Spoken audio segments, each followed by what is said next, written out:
ফাউযুবিল্লাহি মিনাশ শাইতানির রাজিম বিসমিল্লাহির রহমানির রহিম। হাদিস শরীফ শোনো। হাদিস বুখারী শরীফ থেকে। বুখারী শরীফের মধ্যে আসছে হযরত আব্দুল্লাহ ইবনে ওমর রাদিয়াল্লাহু তাআলা আনহু বর্ণনা করছেন। ভালো করে শুনো, মনোযোগ দিয়ে শুনো, আর এই কথাগুলিকে অন্যের কাছ পর্যন্ত পৌঁছে দাও এবং নিজে ওই কথাগুলোকে মেনে চলো। বুঝে নাও ভালো করে, অন্যের কাছ পর্যন্ত পৌঁছাতে হবে। আমরা শ্রেষ্ঠ নবীর শ্রেষ্ঠ উম্মত, আখেরি নবীর আখেরি উম্মত। এই উম্মতের অনেক গুরুত্ব আছে। আমাদের নবীর যেমন গোটা সৃষ্টি জগতের উপরে গুরুত্ব, গোটা সৃষ্টি জগতের শ্রেষ্ঠ আল্লাহ পাক আমাদের নবী সাল্লাল্লাহু আলাইহি ওয়াসাল্লামকে বলেছে। গোটা মানব জাতির শ্রেষ্ঠ, গোটা সৃষ্টি জগতের শ্রেষ্ঠ আমাদের নবী মুহাম্মদুর রাসূলুল্লাহ, যার বরকতে সমস্ত কায়নাতকে আল্লাহ বানিয়েছে, সাজিয়েছে। আর আমরা সেই শ্রেষ্ঠ নবীর শ্রেষ্ঠ উম্মত, আখেরি নবীর আখেরি উম্মত। আমাদের অনেক ভ্যালু আছে, অনেক মূল্য আছে, কিন্তু আমরা আমাদের নিজেদের মূল্য বুঝিনি আর বোঝার চেষ্টাও করিনি। তো বুখারী শরীফের হাদিস, হযরত আব্দুল্লাহ ইবনে ওমর রাদিয়াল্লাহু তাআলা আনহু বর্ণনা করছেন, রাসূলুল্লাহ সাল্লাল্লাহু আলাইহি ওয়াসাল্লাম বলিয়াছেন, ইসলামের ইমারত 5 জিনিসের উপর কায়েম করা হইয়াছে।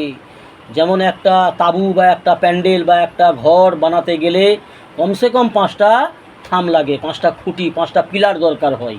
5-এর অধিক দিতে পারে, ঘর বানাতে গেলে লাগতে পারে, যেমন পরিমাণে বানাবে, হ্যাঁ, কিন্তু কমসে কম 5টা পিলার দরকার। সেরকম ইসলাম হচ্ছে একটা আল্লাহ পাকের সংবিধান বানানো বিধান ইসলাম।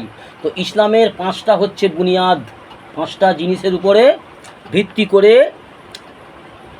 আল্লাহ পাক বানিয়েছে ইসলামকে। ইসলাম আল্লাহ পাকের বানানো বুনিয়াদ, ভিত, বা একটা বলতে পারো ইমারত, বা একটা বলতে পারো একটা আল্লাহর পছন্দনীয় বিধান, সংবিধান। ঠিক আছে? তো ইসলামের ইমারত 5 জিনিসের উপর কায়েম করা হইয়াছে। 1 নম্বর, লা ইলাহা ইল্লাল্লাহ মুহাম্মাদুর রাসূলুল্লাহ, এই সাক্ষ্য দেওয়া। অন্তর থেকে জুবান খুলে সাক্ষী দিতে হবে, তখন তুমি ইসলামের মধ্যে দাখিল হয়ে হবে।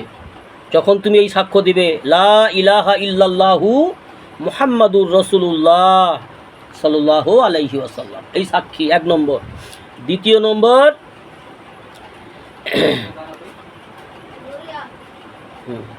নম্বর, লা ইলাহা ইল্লাল্লাহু মুহাম্মাদুর রাসূলুল্লাহর সাক্ষ্য প্রদান করা, অর্থাৎ এই সত্য কথার সাক্ষ্য প্রদান করা যে আল্লাহ ব্যতীত আর কেহ ইবাদতের উপযুক্ত নাই, এবং মুহাম্মদ রাসূলুল্লাহ সাল্লাল্লাহু আলাইহি সাল্লাম আল্লাহ তাআলার বান্দা এবং আল্লাহ তাআলার প্রেরিত রসুল।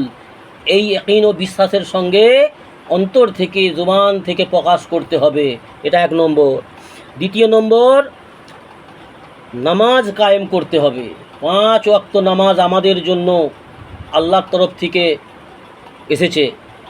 আল্লাহ পাক আমাদের জন্য 5 ওয়াক্ত নামাজ ফরজ করেছে। 5 ওয়াক্ত নামাজ কায়েম করার আল্লাহর আদেশ। এটা ইসলামের দ্বিতীয় পিলার। 3 নম্বর, যাকাত আদায় করা, অর্থাৎ যারা মালদার, আল্লাহ যাদেরকে মাল দিয়েছে প্রয়োজনের বেশি যাদেরকে আল্লাহ মাল সম্পদ দিয়েছে, দেওয়ার মালিক আল্লাহ। আমরা বলি নিজের ব্রেন বুদ্ধি লাগিয়ে খাটাই, রোজগার করি। আমরা বলি কত কষ্ট করে রোজগার করি। বেশক কষ্ট করি, অবশ্যই করি ব্রেন বুদ্ধি লাগিয়ে, কিন্তু কষ্ট করার মতন ক্ষমতা, সহলিয়ত, ব্রেন বুদ্ধি সবই তো আল্লাহই দিয়েছে। আমার নিজস্ব এগুলো কিছু বানানো জিনিস নয়। আর আমার যে শরীরের ক্ষমতা, শারীরিক ক্ষমতা, মানসিক ক্ষমতা, এইগুলো সবই আল্লাহ পাকের দেওয়া নেয়ামত। তো এইগুলো আল্লাহর দেওয়া নেয়ামত যেহেতু, সেই জন্য আল্লাহর দেওয়া মাল সম্পদকে গরিব মিসকিনদের, অসহায়দের মধ্যে, দুর্বল কমজোরদের মধ্যে, চাই সে মুসলমান হতে পারে, চাই অমুসলমান হতে পারে, চাই আল্লাহর হুকুম মানে, চাই মানে না, যদি দুর্বল হয়, কমজোর হয়, অসহায় হয়, এতিম হয়, তাদেরকে তুমি বিভিন্ন প্রকারে সাহায্য করো। কিছু পয়সা দিয়ে, কিছু কাপড় চুপড় দিয়ে, খানা খাওয়াও, তাদের মাথায় হাত দাও, তাদের জন্য একটু দোয়া করো, তাদের খোঁজ খবর নাও। ঠিক আছে? তো আর জাকাত, ফিতরা, এই সমস্ত দান, সাদকা, খায়রাত, এগুলো জাকাত আদায় করতে হবে, এগুলো করতে হবে। 3 নম্বর। 4 নম্বর, যদি তুমি মালদার হও, যেগুলো সিস্টেম আছে, ইসলামের বিধানে যে সিস্টেম আছে মালদারদের জন্য হজ করার, সেই সিস্টেমগুলোকে জানকারি নিয়ে কত পরিমাণে মালদার হলে, কত পরিমাণে পয়সা সম্পদের মালিক হলে হজ ফরজ হয়, সেটা জানকারি নিয়ে কাবা বাইতুল্লাহর হজ করতে হবে মালদারদের জন্য। এটা 5 নম্বর, রমজানের রোজা রাখা। আল্লাহ পাকের দেওয়া 12টা মাস, আল্লাহ পাকের দেওয়া 12টা মাস এক বছরের মধ্যে, 12 মাসের মধ্যে এক মাস রমজান মাস, আল্লাহর আদেশ রমজান রোজা রাখা। জি জি, হালাল পথে উপার্জন করে সেই পয়সায় রোজা মাসে ইফতারি করা, সেহরি খাওয়া বা হালাল ভক্ষণ করা, তাতে করে যেই ইবাদতগুলো আমরা আল্লাহকে রাজি করার উদ্দেশ্য নিয়ে করব, আল্লাহর ইবাদত বন্দেগী করব, সেই ইবাদতগুলো যাতে করে আল্লাহর কাছে কবুলিয়াতের যোগ্য হয়। জি, যেই ইবাদতের দ্বারাই নিজের লাভ হবে, আমার আল্লাহ সন্তুষ্ট হবে, জি, আমার ঘরে বরকত আসবে, সেইভাবে ইবাদত হালাল উপার্জন করে, হালাল ভক্ষণ করে আল্লাহর ইবাদত বন্দেগী করতে হবে। বুঝে এলো তো? 5টা পিলার বুঝে এলো। 1 নম্বর, অন্তর থেকে মুখের দ্বারাই সাক্ষী দেওয়া লা ইলাহা ইল্লাল্লাহু মুহাম্মাদুর রাসূলুল্লাহ। দ্বিতীয়, 5 ওয়াক্ত নামাজ কায়েম করো, আদায় করো সময় মতন। জি। 3 নম্বর, জাকাত প্রদান করো। তোমার রোজগারের অতিরিক্ত রোজগার যদি করি আমরা, তো সেই পয়সা গরিব মিসকিনদের উপর, অসহায় দুর্বল কমজোরদের জন্য খরচ করো, তাদের পথে, তাদের জন্য, তাদের উপরে খরচ করো, আল্লাহকে রাজি করার উদ্দেশ্য নিয়ে, লোক দেখানো নয়। জি, লোকে আমাকে মালদার বলবে, লোকে আমাকে সম্মান করবে, এরকম উদ্দেশ্য না হয়। এরকম উদ্দেশ্যে আজকালের দিনে বেশি হয়ে থাকে। আল্লাহ আমাদের হেফাজত করুন। আল্লাহকে সন্তুষ্ট করার উদ্দেশ্য নিয়ে আল্লাহর দেয়া নেয়ামত আল্লাহর পথে, হক পথে, নাই পথে খরচ করো। জি, মসজিদের জন্য, মাদ্রাসার জন্য, গরিব কমজোর অসহায়দের সাহায্য করা। 4 নম্বর, বাইতুল্লাহ শরীফে হজ করা, রাসূলুল্লাহ সাল্লাল্লাহু আলাইহি ওয়াসাল্লামের জন্মভূমি জিয়ারত করা, রওজাতে জিয়ারত করা, যে হজের যে সিস্টেমগুলো আছে, হজ করা। 5 নম্বরে, রমজানের রোজা রাখা। রমজানের রোজাটা কিন্তু 3 নম্বরে হওয়া দরকার ছিল। 1 নম্বরে, 3 নম্বর নয়, 4 নম্বরে হওয়া দরকার ছিল।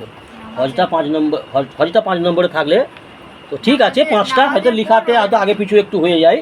তো 1 নম্বরে কালেমায় সাক্ষী দেওয়া, 2 নম্বরে নামাজ, 3 নম্বরে জাকাত, 4 নম্বরে রমজান হওয়া, 5 নম্বরে হজ। ঠিক আছে, বুঝে এলো? এই হচ্ছে ইসলামের বিধান। এটাকে যে যথারীতিভাবে যে মেনে চলবে, সেই বান্দাবান্দি সাকসেসফুল। আর যে এটাকে অবহেলা করবে, আধা আধুরা, অর্থাৎ কিছু মানবো কিছু মানবো না, যেটা ভালো মনে হবে সেটা মানবো, যেটা আমার জন্য সুবিধা হবে সেটা মানবো, যেটা অসুবিধা মনে হবে, যেটা ভালো মনে হবে না, যেটা মন চাইবে না, জি, যেটা পেশার চাপ মনে হবে, বা যেটা লোকে কি বলবে, এরকমভাবে যদি আমরা ইসলামকে মেনে চলি, তাহলে কিন্তু আমাদের জন্য ক্ষতি হবে, আমাদের জন্য ক্ষতিকারক হবে। ইসলামকে পরিপূর্ণ মানতে হবে। ইসলামের বিধান আল্লাহর বিধান, আল্লাহর মনোনীত বিধান, একে সঠিকভাবে মানার চেষ্টা করতে হবে। আল্লাহ আমাদের তৌফিক দান করুন ইসলামের বিধানকে সঠিকভাবে ইখলাসের সহিত মেনে চলার। আল্লাহ আমাদের তৌফিক দান করুন। আল্লাহুম্মা আমিন।